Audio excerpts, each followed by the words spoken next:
খোঁজ নেয়নি। নেয়নি তো নেয়নি, ফোনও করেনি। করেনি যখন করেনি,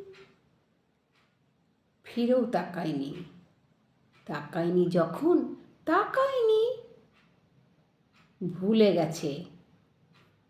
ভুলে গেছে যখন ভুলে গেছে।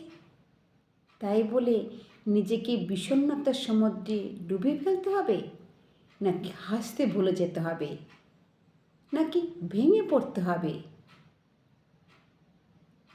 নিজের আত্মসম্মান বিসর্জন দিয়ে তার জন্য অপেক্ষা করতে হবে। বারবার বিরক্ত হওয়ার পরও তার জন্য অপেক্ষা করতে হবে।